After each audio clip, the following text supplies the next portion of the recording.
Hello, everybody. Hello, beautiful people. How are you guys doing? Hope everybody is doing amazing. I'm doing amazing. Welcome back to another lesson of English with Ashish. And guys, today we are going to master subject verb agreement, a very important topic, a very hot topic, often comes in examinations too, right? So we will learn everything about it. The very first thing, what is subject verb agreement? What is that? Guys, like in life, if you are a guy, if you are a husband, you have to agree with your wife. You have to agree with whatever your wife says if you want to be a happy man. If you want to live happily, if you do not want any smoke, you gotta listen to your wife. You gotta agree with whatever she says. Similarly, in English, if you want a correct sentence, if you do not want a grammatical mistake in your sentence, the verb of your sentence has to agree with the subject in number. All right, if the subject is singular, the verb has to be singular. If the subject is plural, the verb has to be plural, or the other way around, the subject has to agree with the verb, whatever the way you want to look at it. The point is, both the things, the subject and the verb, have to be same in number. Singular subject, singular verb, singular plural subject, plural verb, right? Let me show you some examples of subject and verb agreeing with each other. The bird is flying in the air. The bird is flying in the air. The bird is a singular subject, guys. Is a singular verb, right? The bird is flying in the air. Now, second example, the birds. Now we have a plural subject. The verb has to agree with it. It has to change. The birds are flying in the air. Not is the birds. Plural subject are plural verb. The birds are flying in the air. My friend loves me. Singular subject, singular verb, loves me. My friend loves me. Plural subject, my friends love me. Not loves, love me. The person works for a news company. The person, singular subject, works, singular verb.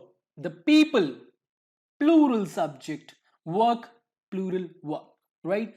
So we just have seen that how the subject and the verb agree with each other. They both have to be the same in number, right? Now let me tell you one important thing. It's a very basic thing, but not a lot of people know this. Every action verb, guys, every action verb in its base form is plural. Like verbs like dance, work, play, try, speak, teach, eat, sleep, jump, all these verbs, all these action verbs in their base form are plural. They're already plural. If you want to make them singular, you have to add s or es or ies at the end of them, right? Dance, dances, work, works, play, plays, try, tries, jump, jumps, cry, cries, right? So that's something we should know. I think we already know this, but anyway, I just told you that. That's my job. All right. Now, do we know what is a subject? I think we already do. You guys are very smart. But let's just talk about it. What is a subject?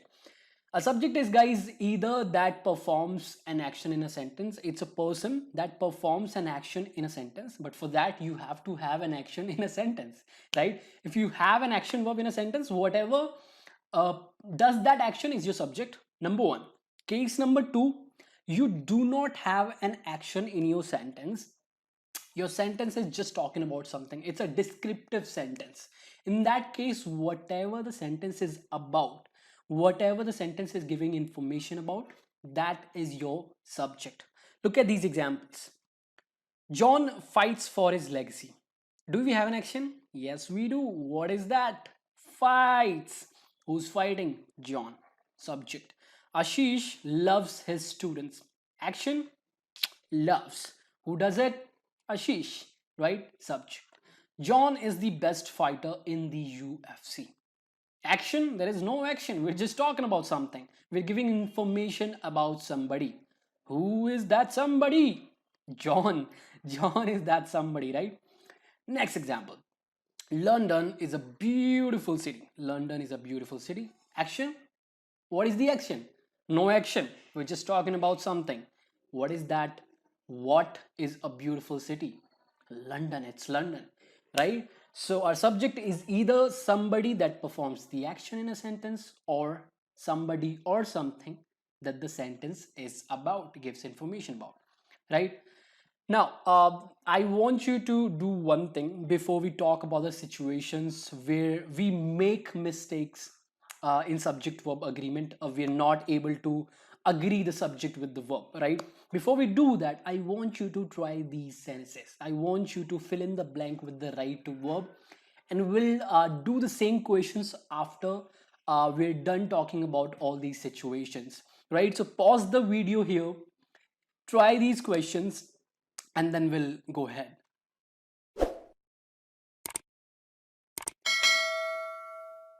All right, I hope you guys have done it. Now let us talk about rule number one. And before we talk about this, let me tell you why are we studying subject verb agreement.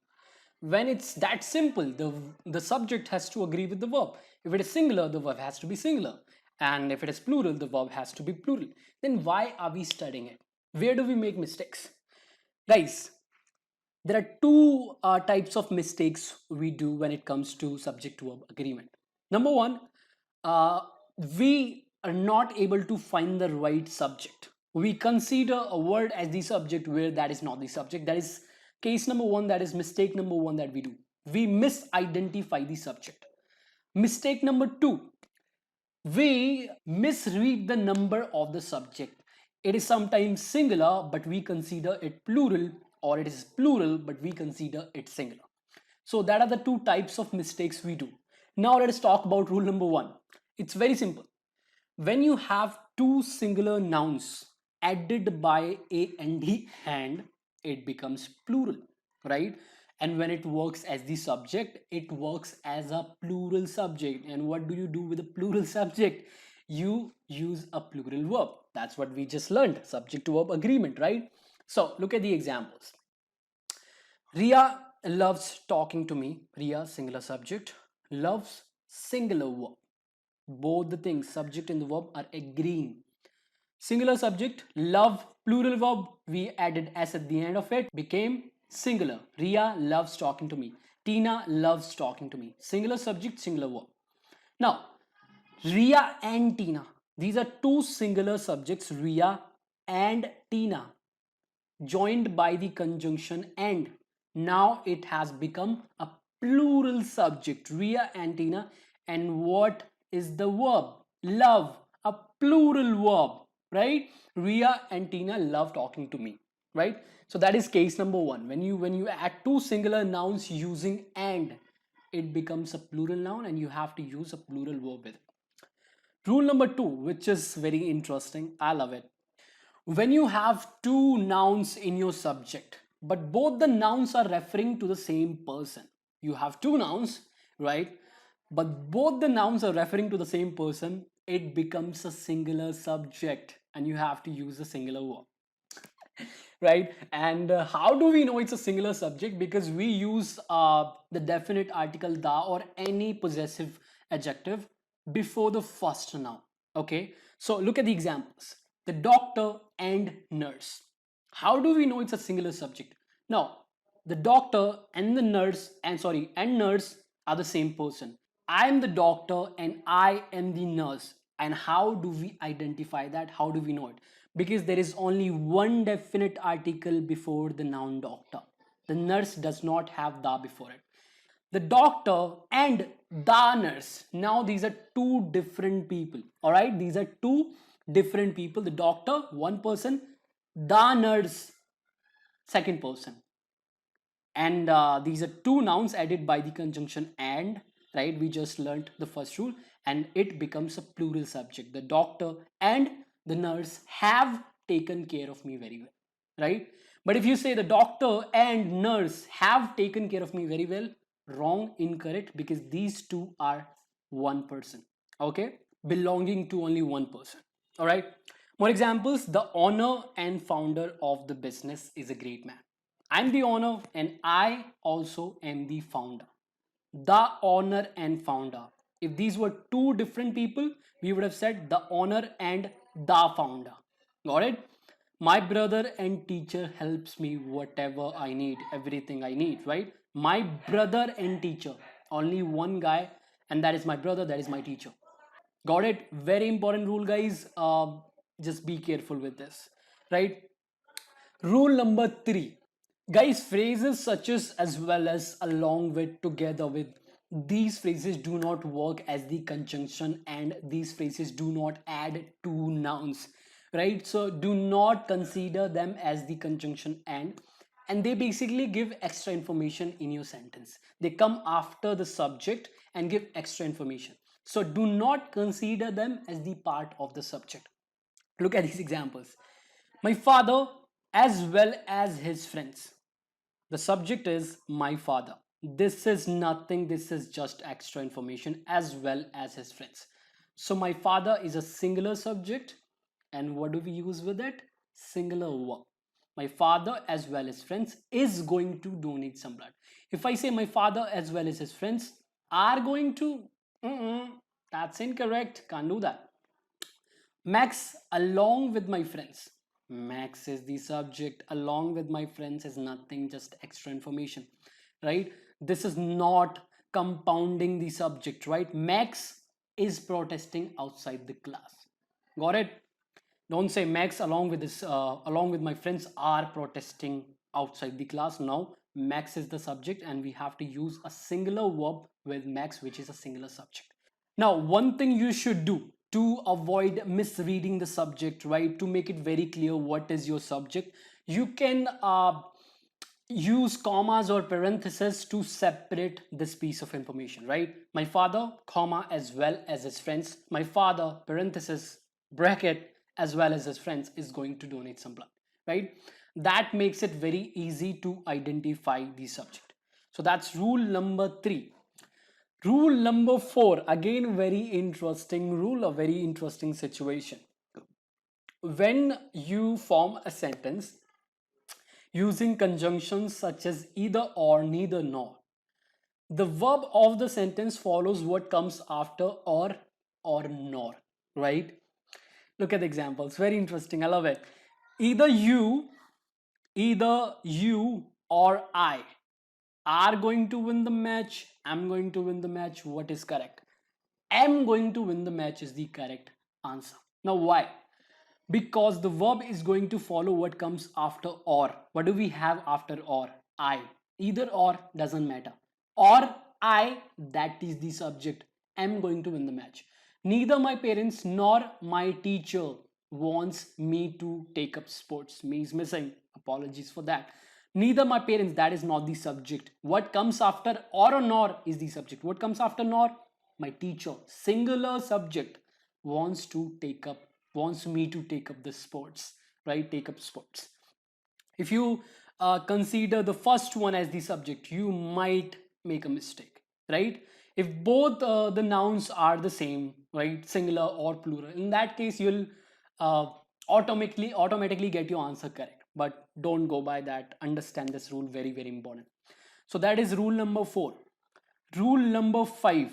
Guys, when you have modifiers in your subject, when you have modifying phrases, modifying clauses in your subject, it sometimes becomes difficult to find out the exact subject, right? The simple subject. Look at the examples.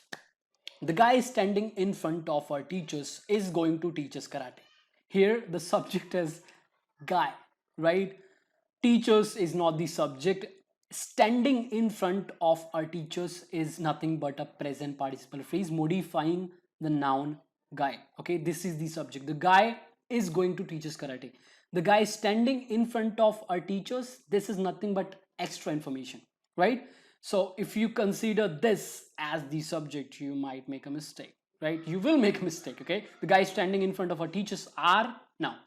Teachers is not the subject, the guy is. Okay, the condition of our people has gotten worst.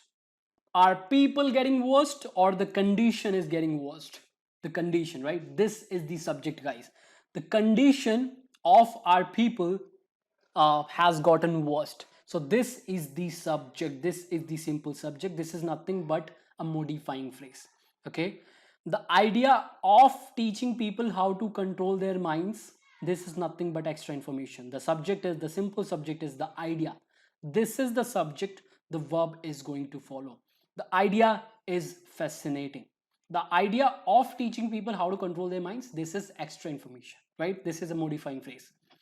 The girl that you were dating last night got arrested. Again, the girl is the subject. So whenever you have a modifying phrase or a modifying clause in your subject, you gotta be very careful. You have to find out the subject, and the subject will most of the times come at the beginning. All right, so that is rule number 5. Rule number 6: some indefinite pronouns are singular. They look like plural, but they're not plural. They are singular, and you have to use singular verbs with them. Very simple. There is nothing here. uh, Pronouns like everybody, everyone, someone, somebody, nobody, nothing, everything, each, right? Everyone is creative in their own ways. That is true, right? Someone wants me to get into acting. Someone, somebody, singular subject, wants, singular verb. Everyone is singular subject, singular verb. Nothing is impossible if you are willing to put in the work. That's absolutely correct. Nothing is impossible. There's nothing we can't do if we are ready to put in the work. Nothing, singular subject, is singular verb. Everything happens for a reason. Everything, singular subject, happens, singular verb, right? As at the end of it. Everything happens for a reason. So very simple. When you have these pronouns working as the subject of the sentence, consider them singular. They actually are singular, and you have to use a singular verb with them. Some indefinite pronouns are plural, and what do you do with the plural subject? You use a plural verb. Simple. These pronouns are all, both, some, few, many, several, most, etc. There might be some that I missed. I don't think we missed anything, but there might be some. I have got 5 cars. Which one you like the most? And I say all are good. All is the indefinite pronoun, and it is plural. All are good. All is good? No, all are good. Both have amazing features. Let's suppose I say, hey, I have got 2 phones, right? Which one you like the most? And I say both have amazing features, right? I met with your students yesterday. Most are super smart. Most students are super smart. If you want to use a noun after these indefinite pronouns, you can do that, right? All cars are good. Both phones have amazing features. Most students are super smart. So that is your choice how you want to use, how do you want to form the sentence. So that is rule number 7. That is 5. Rule number 7. Okay. Rule number 8: when you have such a structure in the sentence, one of the or one of followed by a possessive adjective, or I mean not pronoun, I'll call it an adjective, one of the or one of my, followed by a plural noun, this entire structure, guys, works as a singular subject. And you know what you have to do with a singular subject: singular verb, right? A lot of people consider this structure as plural, looking at the plural noun, but that is not the case. Look at the examples. One of my friends fights in the UFC. Now there are 2 ways to look at it. What intelligent and smart people will do is, one is the subject, right? One of my friends, out of many friends that I have, one fights in the UFC. Some people, not very smart, will consider this as the subject. My friends fights in the UFC, and that's not what I'm trying to say. I'm saying one out of all the friends I have fights in the UFC, right?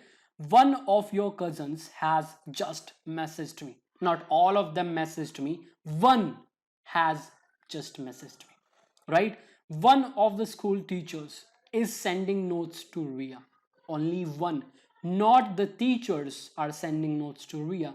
One of the school teachers is doing that. So guys, it's very important you understand that. I've seen experienced people, experienced teachers making mistakes here. So just understand this and use it carefully. But when this structure works as the subject complement, and this subject complement is followed by uh, an adjective clause, in that case it is considered plural. Look at the examples.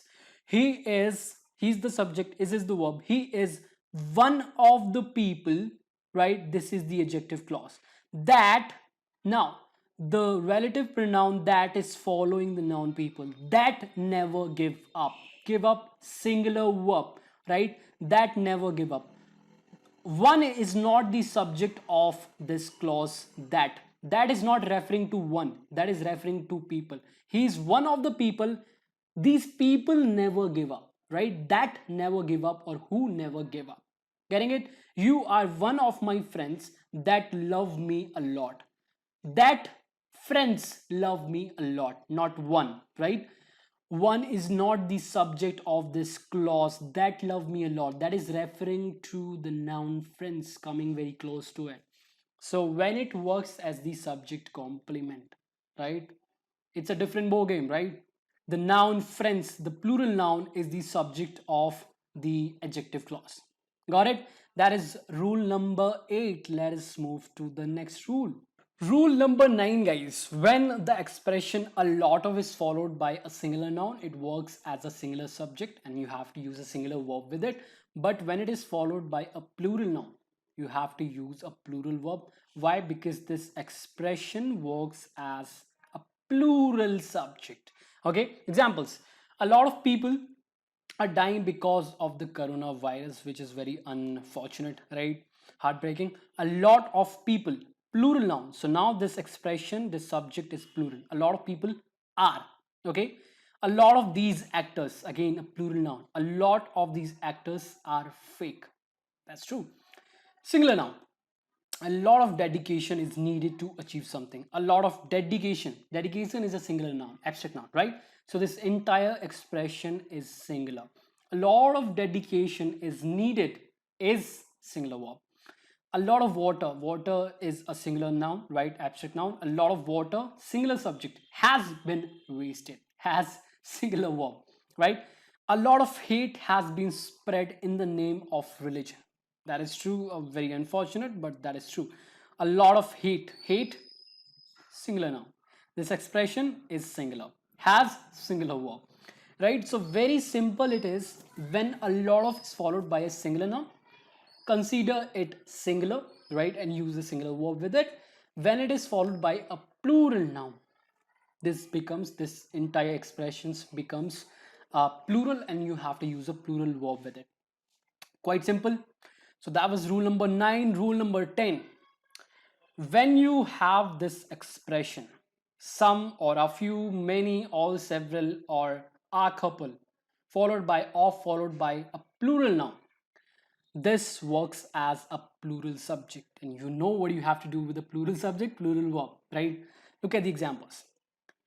Some of your problems are not really problems. You're just making them problems. You are stupid, right? Some of your problems, plural noun. So this entire expression is plural. Some of your problems are not really problems. A few of his childhood friends. What is the subject? Childhood friends? No, friends. A few of his childhood friends have passed away. Many of the upcoming movies, plural noun, right, look promising.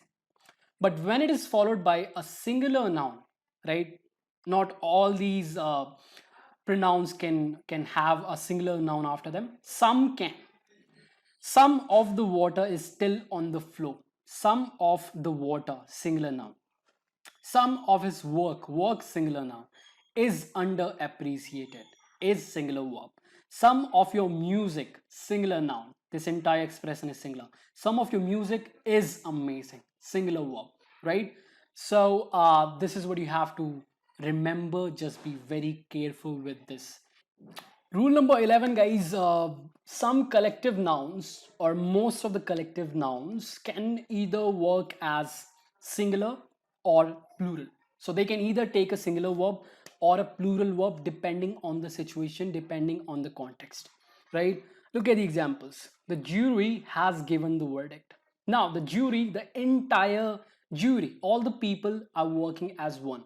This is working as a unit, right? And that is why we're taking it as a singular noun. The jury has given the verdict. Now, the jury have given the verdict. Now we're referring to all the individual people, right? We're not considering it one. We are referring to different people. The jury have given the verdict. The couple is eating ice cream in the corner, right? Considering it one. The couple are fighting.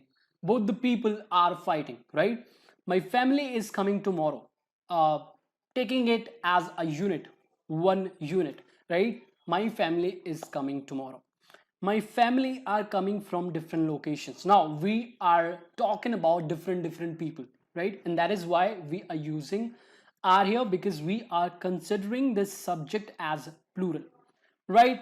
And guys, you can do one thing. You can use the noun members after the collective noun to make it very clear that the subject is plural. Like the jury members have given the verdict. My family members are coming from different locations, so that it is very clear. And you should do this, right? You should not leave any confusion in your sentence, right? Your sentence should not have ambiguity in it, right? So make sure you use the word members to make it clear whether the subject is singular or plural. That is rule number 11. Rule number 12. Nouns like distances, time, durations or period of times, and sums of money, right? These things work as one unit. So even if the number is more than one, still it works as a singular subject. It works as a unit. So it's a singular subject and we have to use a singular verb with it. 10 minutes is enough to get ready. Now it is more than one, 10, right? So we might think, oh, it's plural, 10 minutes, more than one, plural. No, but it is a unit of time, right? And we consider it singular. 10 minutes is enough to get ready. 5 kilometers is not too far to walk. 5 kilometers, a unit of distance. 5 kilometers is not too far to walk. 5 paisa a day was too much money to have in my childhood. That was too much. I would be able to eat a lot, spend things on my super cards, right? Too much. 5 paisa a day back in the days. Okay, so that's rule number 12. Rule number 13. There are some adjectives, when we use da before them, they become a noun, a plural noun, and they work as a class, okay? And we consider them plural. Look at these examples. The poor struggle every second to survive. The poor, referring to all the poor people in the world. The poor people struggle every second to survive. The poor, plural subject, struggle, plural verb. The rich get everything they want. The rich, that means the rich people, right? To avoid the confusion, you can add the word people. The poor people, the rich people get everything they want, right? Very easy, very simple. Just have to remember this, understand this, okay? That is rule number 13. Rule number 14. There are words, there are nouns that might look like plural because they have s at the end of them, right? Which makes a lot of nouns plural, but here they are singular. They look like plural, but they are singular, absolutely 100% singular. And you guys know what you have to do with a singular subject, singular verb. News, physics, mathematics, measles, mumps, billiards, cards, darts, crisis, innings, politics, and so many other nouns, right? These nouns work as singular. Take a singular verb. The news of Irfan's death has shocked everyone. The news, okay, this is the subject, singular subject, has shocked. The crisis is not over. Crisis, singular, is singular. His innings looks like plural, no, singular. His innings was crucial, was singular subject, singular verb. Mathematics is, mathematics, singular subject, is singular verb. Measles is a dangerous disease. Measles, singular subject, is singular verb, right? So that is rule number 14. Last rule. Last rule. You sometimes have nouns that look like singular, but they are plural. Nouns like police and people, right? The police have not solved the case yet, right? The police is a plural subject. It's a collective noun, but it works as a plural noun. The police have not solved the case yet. People, plural now, need to pay more attention to their mental health, and that is so true. They should, right? So that was rule number 15. So I hope all these rules are clear, right? I hope now you know all the situations where we make mistakes. I want you to try these questions one more time and write the answers in the comment section below. Let's see if you have got them correct or not. And you can, compare your answers too, right? You must have tried these questions in the beginning of the lesson, and I want you to try these again. So guys, I hope you have tried this. I hope you've done them correctly. Now we've come to the end of the lesson. Thank you very much for watching this lesson till the end. If you guys are new to the channel, watching the video for the first time, or haven't subscribed to the channel yet, make sure you do it. Subscribe to the channel. Press that notification button. By doing that, every single time I publish a lesson, you will get notified, right? If you have any questions, any doubts, do let me know in the comment section below.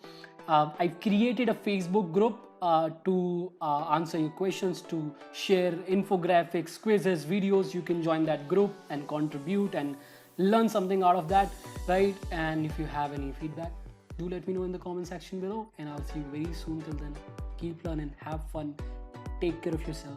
Love you all.